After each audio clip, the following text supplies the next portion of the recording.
Bonsoir à tous, j'espère que vous allez bien. Bienvenue aux nouveaux abonnés. Je remercie les abonnés pour votre fidélité, vos likes, vos partages.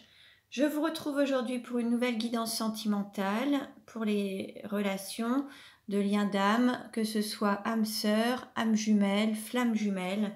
Nous allons voir dans quelle énergie est le masculin sacré, puis dans quelle énergie est le féminin sacré, où en est la relation, quelles sont les choses à libérer ou à travailler pour pouvoir avancer sur ce parcours et comment la relation va évoluer.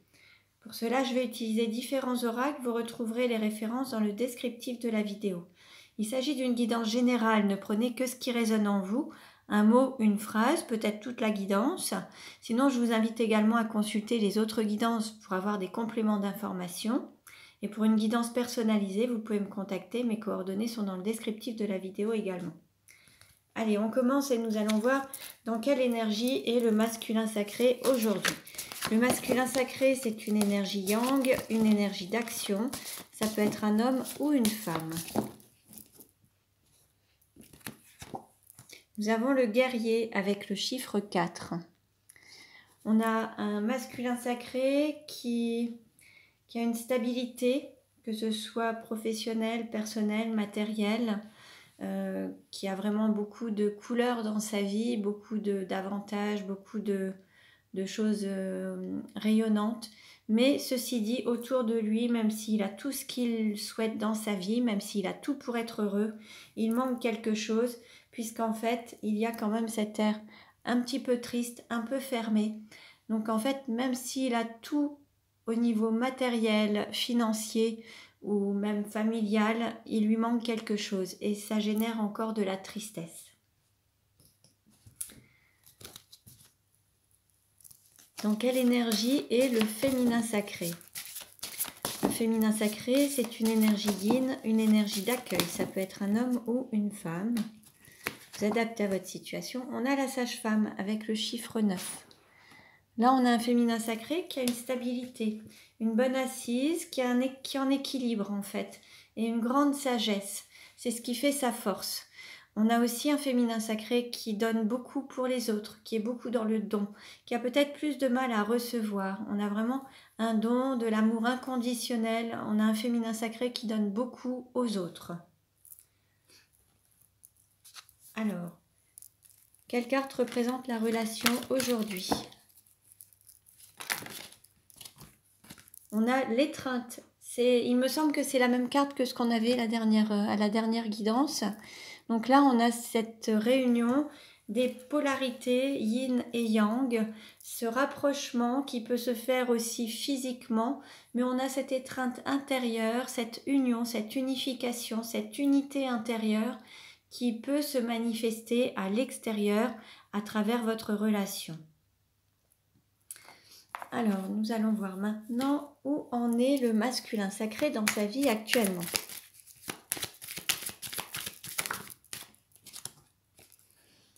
Voilà, on a une réussite professionnelle, rentrée d'argent, bonne santé. Au niveau matériel, financier, professionnel, tout va bien. Il est en pleine réussite, tout va bien, matériellement, tout va bien. Où en est le féminin sacré dans sa vie actuellement?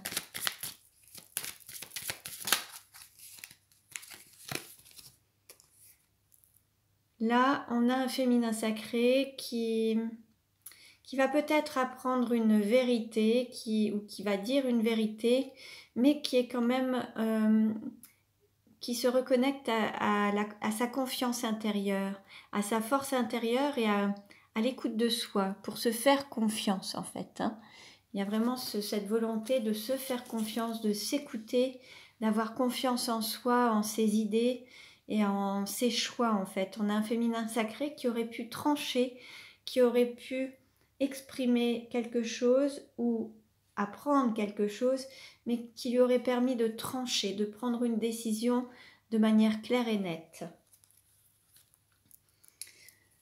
Quels sont les sentiments? Quelle carte représente les sentiments du masculin sacré pour le féminin sacré? On a la patience, la protection, planification, organisation. Là, on a un masculin sacré qui est en train de se préparer, qui patiente peut-être, mais qui veut quelque chose de structuré, solide, en équilibre. Quelque chose où voilà, les choses sont vraiment structurées, carrées. Quels sont les sentiments du féminin sacré pour le masculin sacré?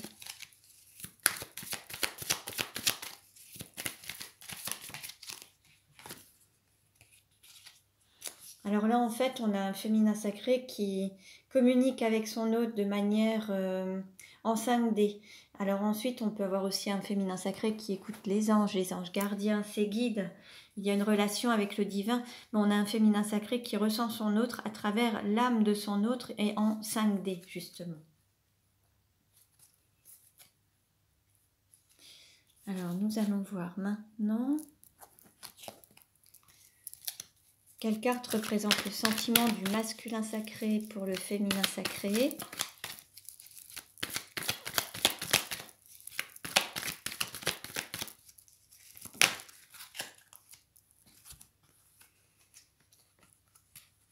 Alors, d'un amour éphémère, d'un flirt, un sentiment assez léger. Alors, on peut avoir un masculin sacré qui peut être une femme ou un homme, mais avec des enfants, qui peut être père ou mère de famille, qui peut avoir des enfants. On peut aussi avoir un homme qui est déjà engagé dans une relation avec une femme et enfant, et ce serait la raison pour laquelle la relation avec son autre aurait été relativement courte et éphémère, un amour comme un flirt, quelque chose qui n'engage en rien. Soit parce qu'il est déjà engagé avec femme et enfant, soit il souhaite... soit il a déjà des responsabilités, il est déjà père ou mère de famille, ou alors il souhaite aussi une relation légère avec son autre qui pourra passer du cap de légèreté à un stade plus engageant. Quels sont les sentiments du féminin sacré pour le masculin sacré?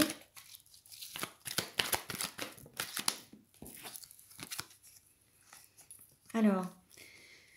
il y a un message qui a été envoyé. Alors, est-ce que c'est un message qui a été envoyé d'une femme envers son autre? Ou alors un message a été envoyé à une femme qui tourne le dos à ce message, qui n'a pas répondu à ce message? Alors, est-ce qu'il y a la volonté d'envoyer un message à quelqu'un qui tourne un petit peu le dos, qui est en non-communication, qui fait un petit peu la tête ou qui n'a pas répondu au message? Ou alors, on peut être aussi dans le côté, une femme a envie d'envoyer un message. C'est possible également, donc vous adaptez à votre situation. Quelle carte représente la relation aujourd'hui?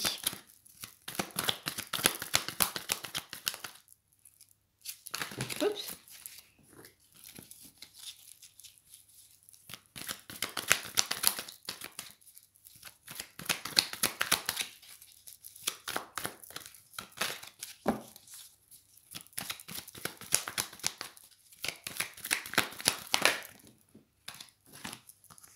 Bon, là, on est dans une triangulaire, mais il va y avoir une opportunité à saisir. Donc, il va y avoir une chance à saisir par rapport à une triangulaire, justement.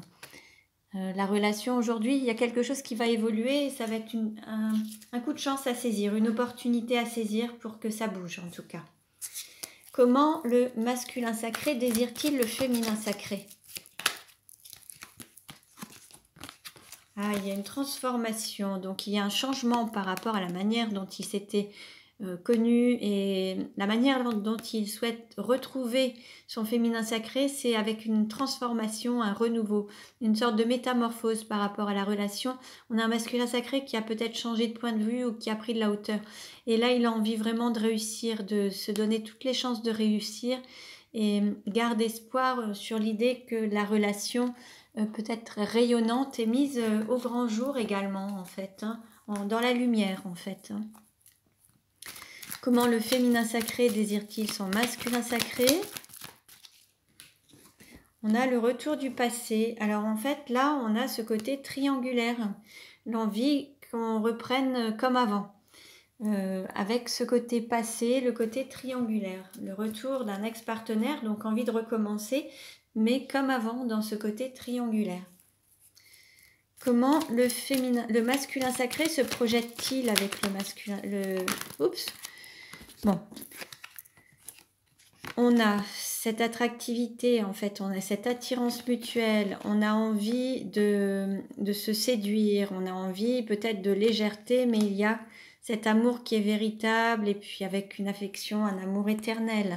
En fait, c'est un amour qui est vraiment éternel, on a envie que ce soit dans la durée, qu'il y ait vraiment quelque chose qui dure jusqu'à l'éternité.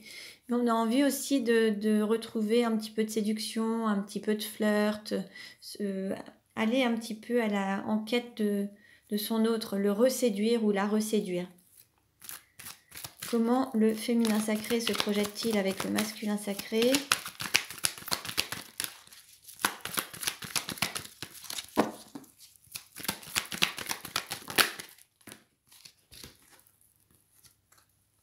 Bon, il y a eu des blessures du cœur par rapport à justement une liaison qui était secrète, une vie double.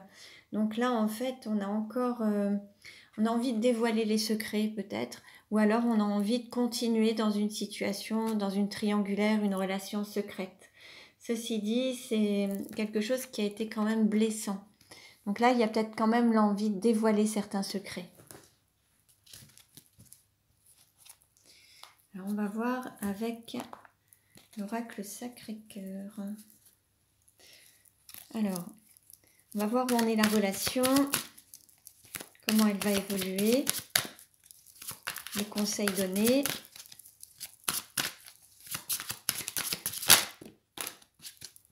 Vous voyez, là il y a une carte qui vient de sauter, c'est justice. Il va y avoir une justice divine, quelqu'un va trancher. Il va y avoir vraiment cette justice, une justice qui va être faite, un équilibre entre vous. Mais il va y avoir aussi un jugement de fait où quelqu'un va trancher, il va y avoir une décision de prise.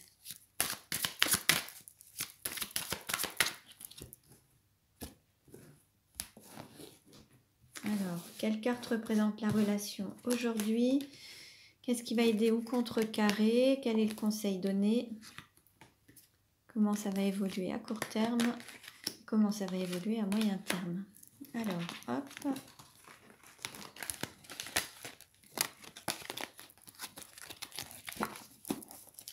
Alors, en dos de deck, on nous parle de printemps. Bon, là, on nous parle de renaissance par rapport à la relation.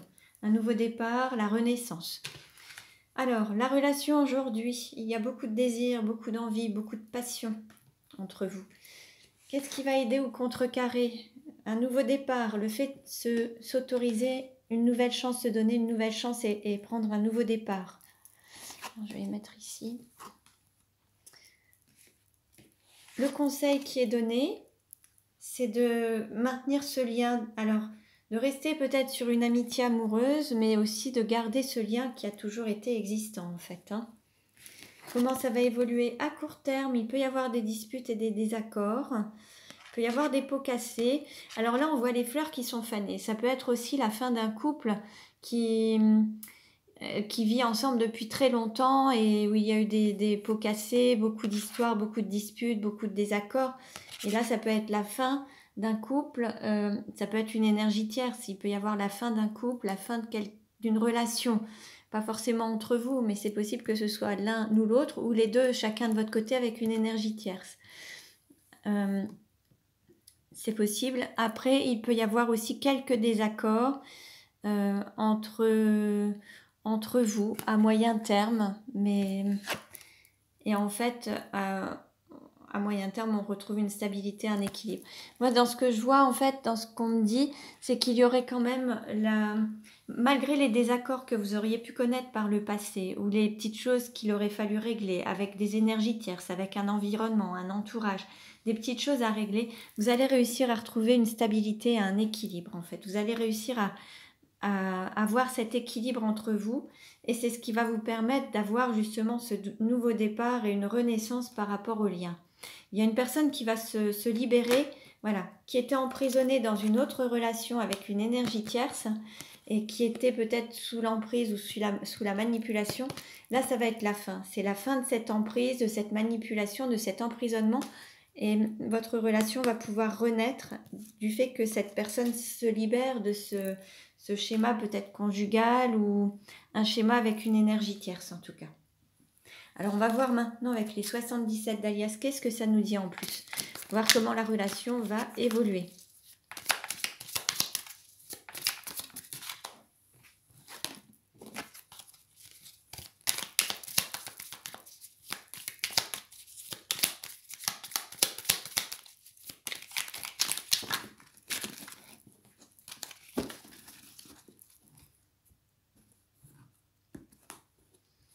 Alors, voilà.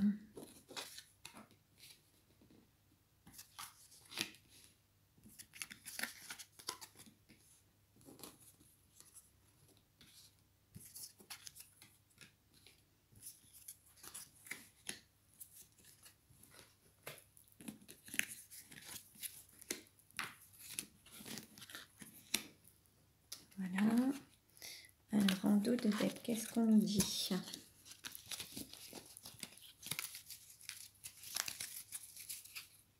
Bon, en dos de deck, on voit une reprise après une séparation et une coupure. Il va y avoir une reprise. Hein, donc forcément, ça ne parlera pas à tout le monde, puisque là, ça s'adresse aux personnes en distance, en non-communication, qui sont actuellement éloignées, avec qui il y a eu peut-être des disputes, des désaccords par rapport à une énergie tierce, c'est possible. En tout cas, on nous annonce une reprise. Bon, comment ça va évoluer?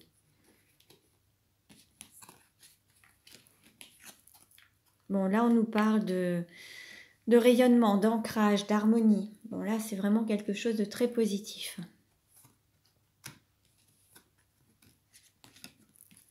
On nous parle de reprise, d'un retour du passé avec ce fameux coup de foudre, et c'est la clé, c'est qu'en fait vos sentiments n'ont pas changé, il y a toujours ce coup de foudre qui est présent, cette attirance, cet amour, c'est la clé, ça a toujours été présent, il y a ce sentiment très très fort.